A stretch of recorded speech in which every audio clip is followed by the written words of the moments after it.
ನಮಸ್ಕಾರ ಗೆಳೆಯರೇ, ದೇಶ ಪ್ರೇಮಿಗಳೇ, ನಮ್ಮ ಕನ್ನಡ ಡಿಫೆನ್ಸ್ ನ್ಯೂಸ್ ಯೂಟ್ಯೂಬ್ ಚಾನಲ್ಗೆ ಸ್ವಾಗತ ನಿಮಗೆ.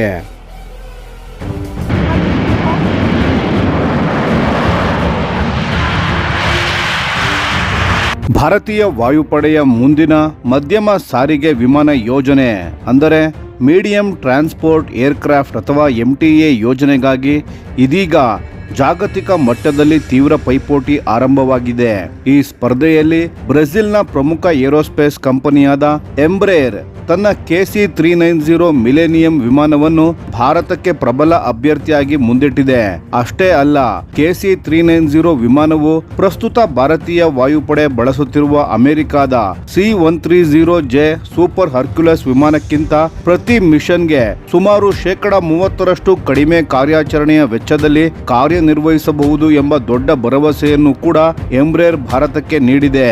ಇದರ ಜೊತೆಗೆ ಭಾರತವನ್ನು KC-390 ವಿಮಾನಗಳ ಜಾಗತಿಕ ಉತ್ಪಾದನೆ ಹಾಗೂ ನಿರ್ವಹಣೆಯ ಪ್ರಮುಖ ಕೇಂದ್ರವನ್ನಾಗಿ ಮಾಡುವ ಪ್ರಸ್ತಾವನೆಯನ್ನು ಕೂಡ ಕಂಪನಿ ಮುಂದಿಟ್ಟಿದೆ.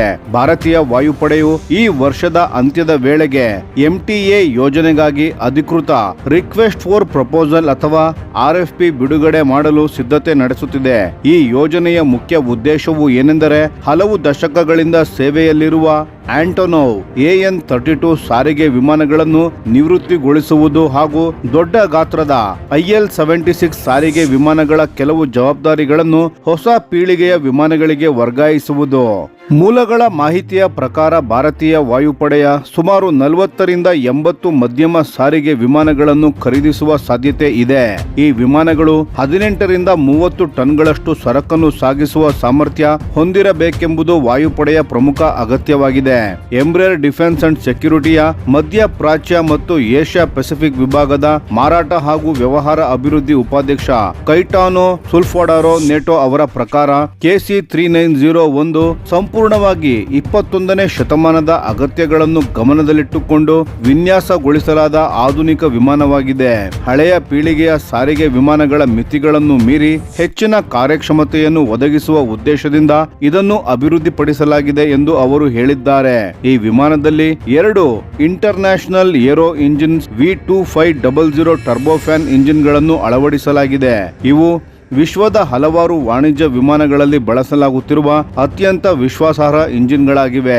ಇದೇ ಕಾರಣದಿಂದ KC-390 ಟರ್ಬೋಪ್ರಾಪ್ ಇಂಜಿನ್ಗಳನ್ನು ಬಳಸುವ ವಿಮಾನಗಳಿಗಿಂತ ಹೆಚ್ಚು ವೇಗದಲ್ಲಿ ಹಾರಲು ಸಾಧ್ಯವಾಗುತ್ತದೆ. ಇದರಿಂದ ತುರ್ತು ಪರಿಸ್ಥಿತಿಗಳಲ್ಲಿ ಸೇನೆಯು ಕಡಿಮೆ ಸಮಯದಲ್ಲಿ ಕಾರ್ಯಾಚರಣೆಗಳನ್ನು ಪೂರ್ಣಗೊಳಿಸಬಹುದಾಗಿದೆ. ಪ್ರಸ್ತುತ MTA ಯೋಜನೆಯ ಸ್ಪರ್ಧೆಯಲ್ಲಿ 3 ಪ್ರಮುಖ ವಿಮಾನಗಳು ಪೈಪೋಟಿಯಲ್ಲಿವೆ. ಅಮೆರಿಕದ ಲಾಕ್ಹೀಡ್ ಮಾರ್ಟಿನ್ ಸಂಸ್ಥೆಯ C-130J ಸೂಪರ್ ಹರ್ಕ್ಯುಲಸ್, ಯುರೋಪಿನ ಏರ್ಬಸ್ A400M ಮತ್ತು ಬ್ರೆಜಿಲ್ನ KC-390 ಮಿಲೇನಿಯಂ. ಈ 3 ವಿಮಾನಗಳಲ್ಲಿ KC-390 ಮಧ್ಯಮ ವರ್ಗದಲ್ಲಿ ಸೂಕ್ತ ಸ್ಥಾನವನ್ನು ಹೊಂದಿದೆ. KC-390 ಸುಮಾರು 26 ಟನ್ ಸರಕನ್ನು ಸಾಗಿಸುವ ಸಾಮರ್ಥ್ಯ ಹೊಂದಿದ್ದರೆ C-130J ಸುಮಾರು 19 ಟನ್ ಸರಕನ್ನು ಸಾಗಿಸಬಲ್ಲದು. ಇನ್ನೊಂದೆಡೆ ಏರ್ಬಸ್ A400M ಸುಮಾರು 37 ಟನ್ ಸರಕನ್ನು ಸಾಗಿಸುವ ಸಾಮರ್ಥ್ಯ ಹೊಂದಿರುವ ದೊಡ್ಡ ವಿಮಾನವಾಗಿದೆ.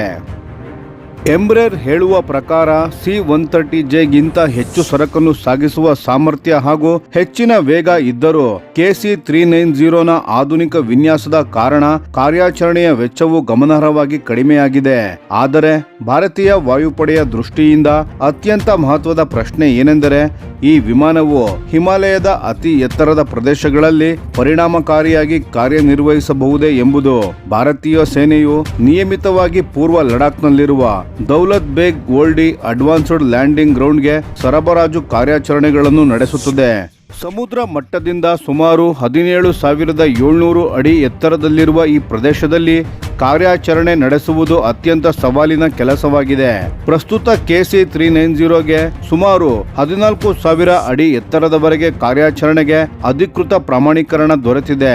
ಆದರೆ ದಕ್ಷಿಣ ಅಮೆರಿಕದ ಆಂಡೀಸ್ ಪರ್ವತ ಪ್ರದೇಶಗಳಲ್ಲಿ ಯಶಸ್ವಿಯಾಗಿ ಕಾರ್ಯಾಚರಣೆ ನಡೆಸಿರುವ ಅನುಭವದ ಆಧಾರದ ಮೇಲೆ ಹೆಚ್ಚಿನ ಎತ್ತರದ ಪ್ರದೇಶಗಳಲ್ಲಿಯೂ ಈ ವಿಮಾನ ಉತ್ತಮವಾಗಿ ಕಾರ್ಯನಿರ್ವಹಿಸಬಲ್ಲದು ಎಂಬ ವಿಶ್ವಾಸವನ್ನು ಎಂಬ್ರೇರ್ ಕಂಪನಿ ವ್ಯಕ್ತಪಡಿಸಿದೆ. ಸರಕು ಸಾಗಣೆಯ ಹೊರತಾಗಿಯೂ KC-390ನ ಬಹುಮುಖ ಸಾಮರ್ಥ್ಯವನ್ನು ಕಂಪನಿ ವಿಶೇಷವಾಗಿ ಒತ್ತಿ ಹೇಳುತ್ತಿದೆ. ಈ ವಿಮಾನದ ಪ್ಲಗ್ ಅಂಡ್ ಪ್ಲೇ ವಿನ್ಯಾಸದ ಕಾರಣ 4 ಗಂಟೆಗಳಿಗಿಂತ ಕಡಿಮೆ ಸಮಯದಲ್ಲಿ ಇದನ್ನು ಏರ್ ಟು ಏರ್ ರಿಫ್ಯೂಯಲಿಂಗ್ ಟ್ಯಾಂಕರ್ ಆಗಿ ಪರಿವರ್ತಿಸಬಹುದು. ಇದರ ಮೂಲಕ ಭಾರತೀಯ ವಾಯುಪಡೆಯು ಒಂದೇ ವೇದಿಕೆಯನ್ನು 2 ವಿಭಿನ್ನ ಕಾರ್ಯಾಚರಣೆಗಳಿಗಾಗಿ ಬಳಸುವ ಅವಕಾಶವನ್ನು ಪಡೆಯಲಿದೆ. ಇದರಿಂದ ಕಾರ್ಯಾಚರಣೆಯ ಸಾಮರ್ಥ್ಯವೂ ಹೆಚ್ಚಲಿದೆ ಹಾಗೂ ವೆಚ್ಚವೂ ಕಡಿಮೆಯಾಗಲಿದೆ. ಇನ್ನು ಮೇಕ್ ಇನ್ ಇಂಡಿಯಾ ಯೋಜನೆಗೆ ಅನುಗುಣವಾಗಿ ಭಾರತದಲ್ಲಿ ವ್ಯಾಪಕ ಕೈಗಾರಿಕಾ ಸಹಕಾರ ನೀಡುವುದಾಗಿ ಎಂಬ್ರೇರ್ ಭರವಸೆ ನೀಡಿದೆ. KC-390 ಆಯ್ಕೆಯಾದರೆ ಭಾರತವು ಎಂಬ್ರೇರ್ನ ವಿಶ್ವದ 2ನೇ ಉತ್ಪಾದನಾ ಕೇಂದ್ರವಾಗಲಿದೆ. ಅಷ್ಟೇ ಅಲ್ಲದೆ ಸಂಪೂರ್ಣ ಏಷ್ಯಾ ಪ್ರದೇಶಕ್ಕೆ ಪ್ರಮುಖ ಮೇಂಟೆನೆನ್ಸ್, ರಿಪೇರ್ ಅಂಡ್ ಓವರ್ಹಾಲ್ ಅಥವಾ MRO ಕೇಂದ್ರವಾಗುವ ಅವಕಾಶವು ಭಾರತಕ್ಕೆ ಸಿಗಲಿದೆ. ಇದು ಭಾರತದ ಏರೋಸ್ಪೇಸ್ ಮತ್ತು ರಕ್ಷಣಾ ಉತ್ಪಾದನಾ ಕ್ಷೇತ್ರಕ್ಕೆ ದೊಡ್ಡ ಉತ್ತೇಜನವಾಗಬಹುದು. ಇದೀಗ KC-390 ವಿಮಾನಕ್ಕೆ ವಿಶ್ವದ ಹಲವು ರಾಷ್ಟ್ರಗಳಿಂದ ಉತ್ತಮ ಪ್ರತಿಕ್ರಿಯೆ ದೊರೆಯುತ್ತಿದೆ. ಪೋರ್ಚುಗಲ್, ಹಂಗೇರಿ, ನೆದರ್ಲ್ಯಾಂಡ್ಸ್, ಆಸ್ಟ್ರಿಯಾ, ಚೆಕ್ ರಿಪಬ್ಲಿಕ್ ಮತ್ತು ದಕ್ಷಿಣ ಕೊರಿಯಾ ಸೇರಿದಂತೆ ಹಲವು ದೇಶಗಳು ಈಗಾಗಲೇ ಈ ವಿಮಾನಕ್ಕೆ ಆರ್ಡರ್ಗಳನ್ನು ನೀಡಿವೆ. ಭಾರತದಲ್ಲಿ ಉತ್ಪಾದನೆಗೆ ಬುನಾದಿ ಹಾಕುವ ಉದ್ದೇಶದಿಂದ ಎಂಬ್ರೇರ್ ಈಗಾಗಲೇ ಹಲವು ಭಾರತೀಯ ಕಂಪನಿಗಳೊಂದಿಗೆ ಸಹಭಾಗಿತ್ವವನ್ನು ಆರಂಭಿಸಿದೆ. ಮಹೀಂದ್ರಾ ಗ್ರೂಪ್ ಜೊತೆ ಸೇನಾ ಸಾರಿಗೆ ವಿಮಾನಗಳ ಸ್ಥಳೀಯ ಉತ್ಪಾದನೆಯನ್ನು ಕುರಿತು ಮಾತುಕತೆ ನಡೆಸಲಾಗಿದೆ. ಇದರ ಜೊತೆಗೆ ಅದಾನಿ ಗ್ರೂಪ್ ಜೊತೆ ನಾಗರಿಕ ವಿಮಾನಯಾನ ಕ್ಷೇತ್ರದಲ್ಲಿ ಸಹಕಾರಕ್ಕಾಗಿ ಒಪ್ಪಂದ ಮಾಡಿಕೊಳ್ಳಲಾಗಿದೆ ಹಾಗೂ ಹಿಂಡಾಲ್ಕೋ ಇಂಡಸ್ಟ್ರೀಸ್ ಜೊತೆ ಸ್ಥಳೀಯ ಏರೋಸ್ಪೇಸ್ ವಸ್ತುಗಳ ಪೂರೈಕೆಯ ಕುರಿತು ಸಹ ಒಪ್ಪಂದಕ್ಕೆ ಬಂದಿವೆ. ಒಟ್ಟಿನಲ್ಲಿ ನೋಡಿದರೆ KC-390 ಕೇವಲ ಒಂದು ಸಾರಿಗೆ ವಿಮಾನವಲ್ಲ, ಇದು ಭಾರತೀಯ ವಾಯುಪಡೆಯ ಭವಿಷ್ಯದ ಲಾಜಿಸ್ಟಿಕ್ಸ್ ಸಾಮರ್ಥ್ಯವನ್ನು ಬಲಪಡಿಸುವುದರ ಜೊತೆಗೆ ಭಾರತವನ್ನು ಜಾಗತಿಕ ವಿಮಾನ ಉತ್ಪಾದನಾ ಹಾಗೂ ನಿರ್ವಹಣಾ ಕೇಂದ್ರವನ್ನಾಗಿ ಪರಿವರ್ತಿಸುವ ಸಾಮರ್ಥ್ಯ ಹೊಂದಿರುವ ಸಮಗ್ರ ಪ್ಯಾಕೇಜ್ ಆಗಿದೆ. ಹೀಗಾಗಿ ಭಾರತೀಯ ವಾಯುಪಡೆಯ ಬಹುನಿರೀಕ್ಷಿತ MTA ಯೋಜನೆಯಲ್ಲಿ ಅಂತಿಮವಾಗಿ ಯಾವ ವಿಮಾನ ಆಯ್ಕೆಯಾಗುತ್ತದೆ ಎಂಬುದು ಈಗ ಎಲ್ಲರ ಕುತೂಹಲಕ್ಕೆ ಕಾರಣವಾಗಿದೆ. ಈ ವಿಷಯದ ಬಗ್ಗೆ ನಿಮ್ಮ ಅಭಿಪ್ರಾಯವೇನು ಸ್ನೇಹಿತರೆ? KC-390 ಭಾರತೀಯ ವಾಯುಪಡೆಯ ಮುಂದಿನ ಮಧ್ಯಮ ಸಾರಿಗೆ ವಿಮಾನವಾಗಬೇಕೆ? ನಿಮ್ಮ ಅಭಿಪ್ರಾಯವನ್ನು ಕಾಮೆಂಟ್ನಲ್ಲಿ ತಿಳಿಸಿ. ಧನ್ಯವಾದಗಳು.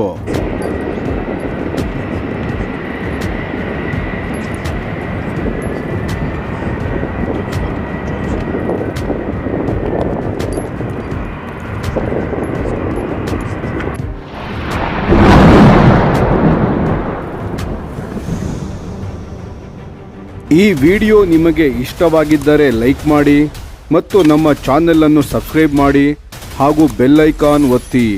ಯಾವ ಅಪ್ಡೇಟ್ಗೂ ಮಿಸ್ ಆಗಬೇಡಿ. ಡಿಫೆನ್ಸ್ ಸುದ್ದಿಗಳನ್ನು ತ್ವರಿತವಾಗಿ ಪಡೆಯಿರಿ. ನಿಮ್ಮ ಬೆಂಬಲವೇ ನಮ್ಮ ಶಕ್ತಿ. ಭಾರತ ಬಲಿಷ್ಠವಾಗಲಿ ಎಂದು ಆಶಿಸುತ್ತಾ ಭಾರತ ಮಾತೆಗೆ ಜೈ. ಧನ್ಯವಾದಗಳು.